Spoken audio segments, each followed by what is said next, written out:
اور وہ رب تو بڑا غفور رحیم ہے، اس کی رحمت جو ہے وہ ٹھاٹے مارتے ہوئے سمندر کی طرح ہے.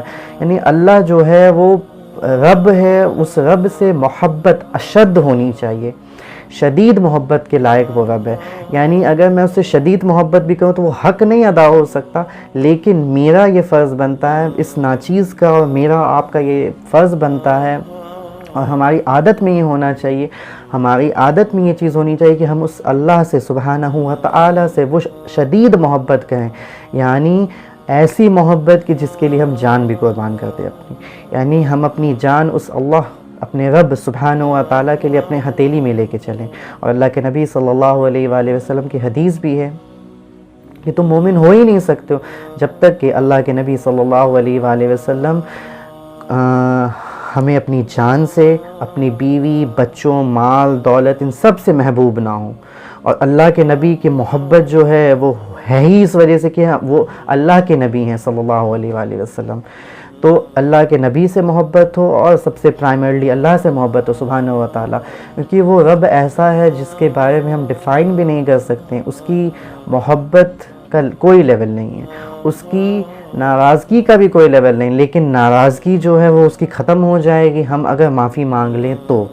اور اس کی محبت تو پھر 24 گھنٹے اور 365 دن ہمارے اوپر ہوتی ہے. ایک ایک نعمتیں ہم گننے لگے تو وقت ختم ہو جائے، لیکن وہ نعمتیں ختم نہ ہوں، جو میں نے اس سے پہلے بھی باتیں کی ہوئی ہیں اپنی ویڈیوز میں. تو بہتر ہے کہ ہم اس رحمان، اس رحیم، اس غفور، اس شکور سے محبت کیوں نہ کریں.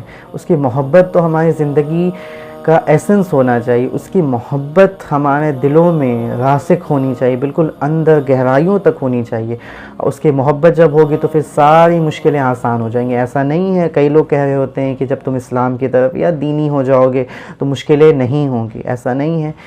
کیا اگر ایسا ہی ہوتا تو کیا اللہ کے نبی صلی اللہ علیہ وسلم کو احد میں مصیبت جھیلنی ہوتی، خندق میں مصیبت جھیلنی ہوتی، شیب بنی ہاشم میں مصیبت جھیلنی ہوتی، تبوک کے موقع پہ مصیبت جھیلنی ہوتی،